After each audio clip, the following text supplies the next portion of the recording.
Hey guys, so I am currently heading or about to head to the International Student Seminar hosted by the University of Miami, where I will be a guest speaker. I'm going to be talking all about work visas, how I got a work visa, how you can get a work visa if you need a work visa. And yeah, I'll be speaking at 6 p.m. at the Topol Career Center. And if you live in Miami, please stop by and hopefully I'll see you there. As Anna mentioned, my name is Nellie. She gave me a little bit of an introduction already, but I figured I would let you guys know a little bit about me. To kick this off, I actually was here in the fall. Was anyone else here in the fall? You were? A couple people? Okay, so good to see you guys again.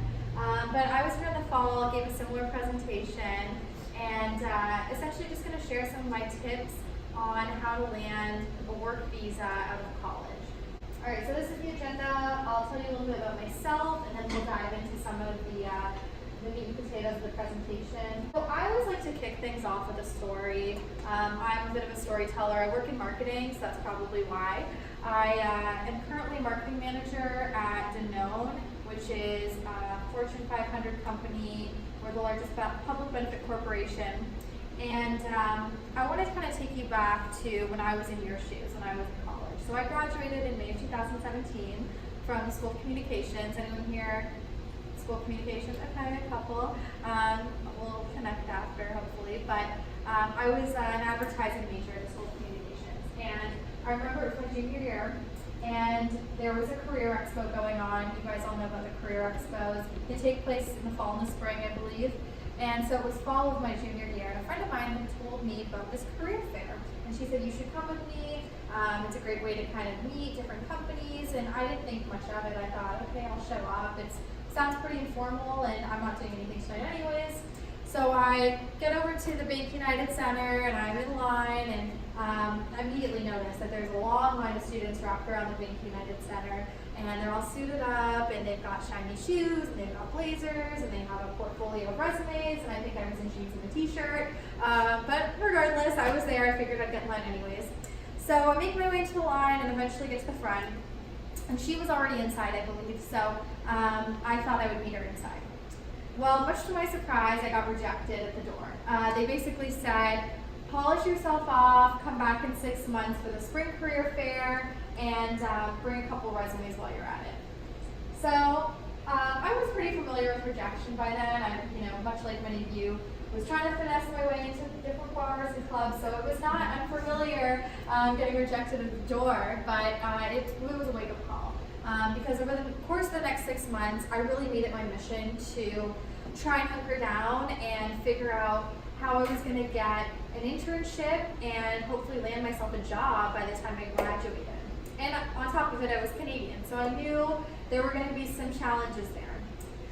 So fast forward 6 months, spring career fair rolls around, and I'm back at the Bank United Center. This time I'm the first person there because I really wanted to make sure that if I was going to go, I was going to come correct. So I got my blazer, I perfected my handshake and made eye contact for the perfect amount of time. I'm in the Bank United Center and I'm making my way around the booths. Has anyone been to the Career Expo before? A few of us have. So for those of you who haven't, it's kind of like speed dating. You're basically going booth to booth and you're going down your elevator pitch like Anna mentioned and introducing yourself to different recruiters and hopefully hitting it off with some of them along the way, handing out resumes, that kind of thing.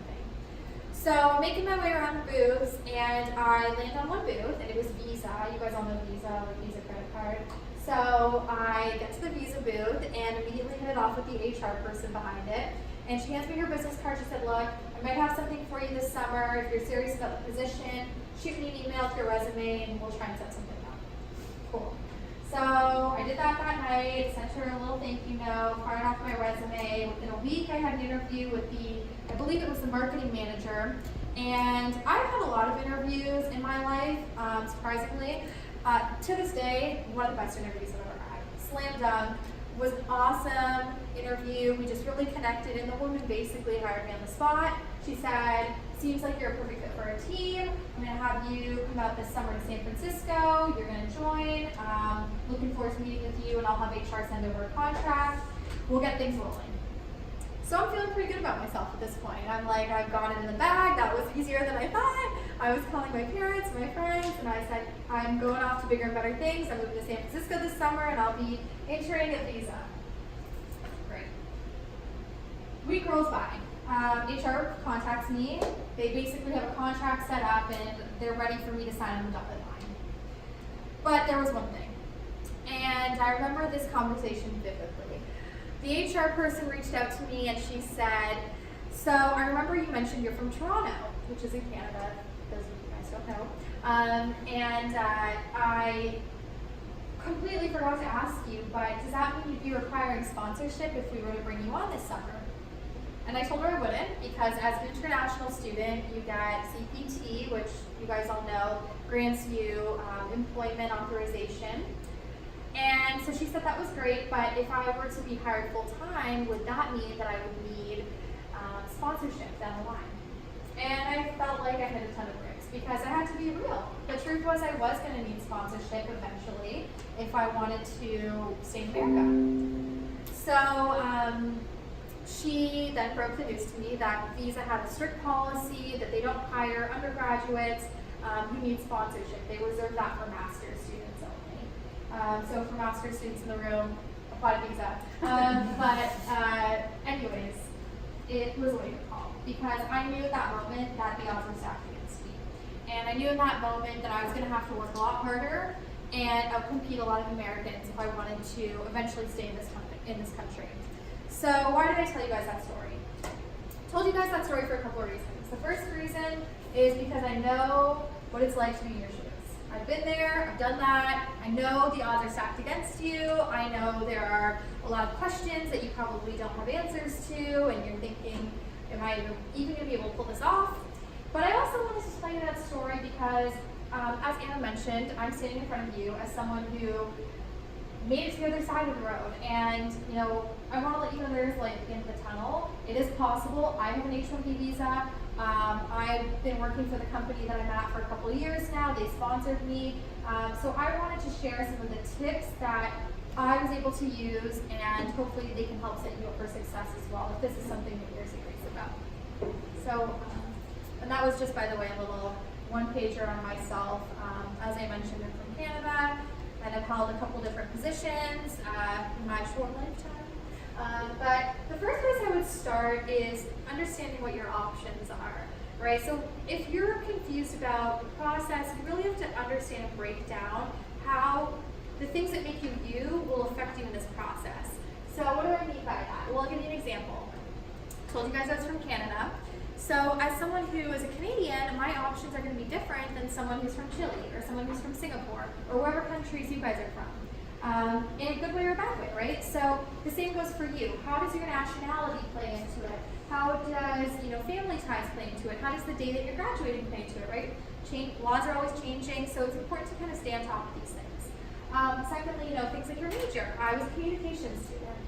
So I had a different set of options with my OPT than maybe someone who studied engineering and was a STEM student. So understand how those things will affect you in this process. Next slide. So kind of pivoting off of that, where do you start if you don't know what you don't know, right? You don't even necessarily always have the right questions to ask. So a great place to start, and I know we have Christina who's going to be sharing some of her advice from the International Student Services Department, but I would book and block off an appointment with whoever your counselor is there, and really take that as an opportunity to fire away any of those questions. They are there to hold your hand, but it really is up to you to allow them to do that, and essentially, take it upon yourself to set up those meetings. Secondly, TOEFL is a great place. I know you guys are all here. You're taking advantage of this, which is great. I actually found my current job through Handshake, so great plug for TOEFL. But it's a wonderful place to obviously get that kind of guidance, and there are so many resources here that will help you tailor your search around different companies that are looking and able to sponsor you. Seeking out legal guidance is another avenue you could take. I know this can be costly. I believe there is someone from a top legal firm who's going to be here in March, so definitely take advantage of that. And then here's the internet, guys. It's so crazy how a simple Google search can really change everything if you know what kind of information to look for. So that's the first place I would start. The types of things you want to be asking about: OPT, CPT, the different visas, J1s, H1Bs. I didn't know what any of those terms meant, but if you can at least start there and then start gathering and picking up different pieces of information, you will be so much more well prepared down the road. And I'll explain a little bit more about that in a couple of slides as well, and why that's so critical. Okay, so we have our information, we know what our options are, and then what do we do, right? You probably hear this a lot, and actually I don't know if I mentioned it, I have a nonprofit, and that's the little cards that you guys see in front of you, where I host different events with my co-founder, Babby. It's called Influence Her, and so we've actually done seminars that are entirely dedicated to this one topic alone. What's the topic? Branding yourself. It is so critical. Branding yourself will be the cornerstone of your journey. So essentially, the way I like to think about it is, I get a lot of packages in the mail, right? Amazon Prime, they all look the same. They're brown boxes, they got 6 sides, they're boring. But when I get a package in the mail that's wrapped all pretty and it has a nice little bow on top, I want to open that package first, don't you? So it's kind of like that with your brand as well.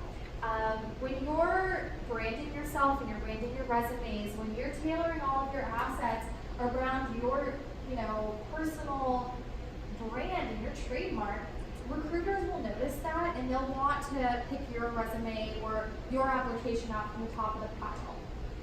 So branding yourself is key. Now, how do you brand yourself, right? Well, a couple of places I would start, and again, I could dedicate, and I have dedicated entire presentations to this, so I'm just going to glaze over them. But start by asking yourself what industries you gravitate toward. So if you, for example, like fashion, or if you like aerospace engineering, then start there and make that kind of the cornerstone of your brand. Because the reality is you're going to want to work in an industry that you're already interested in, I would hope. Secondly, ask yourself, and this is kind of where you have to get real, ask yourself, what am I really masterful at? Am I great at Excel? Am I amazing at graphic design?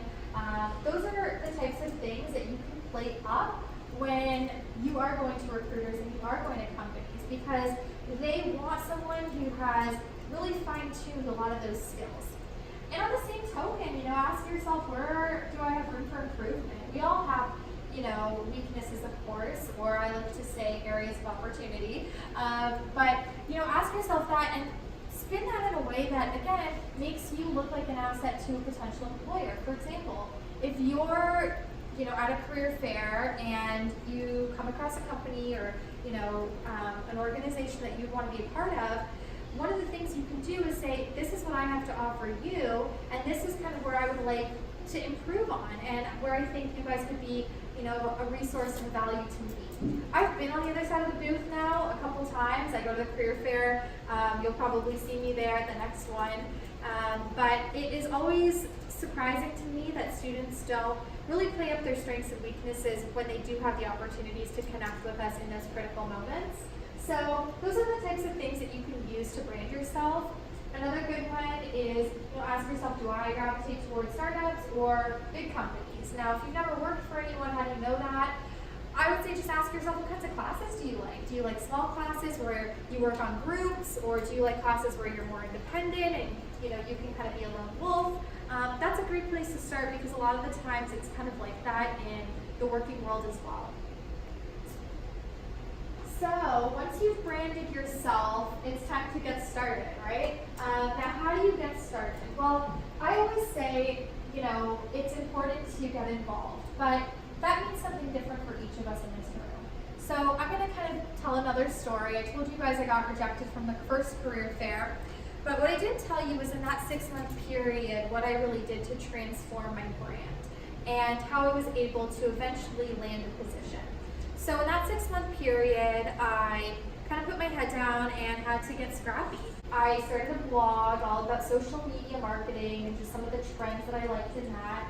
And I even found a little social media gig on the side through the University of Miami Facebook page. I remember an alumni was hiring. She wanted someone to manage their social media content, and it seemed easy enough, and I was able to kind of convince her to bring me on. And so I was able to use that when I went to the next career fair as experience.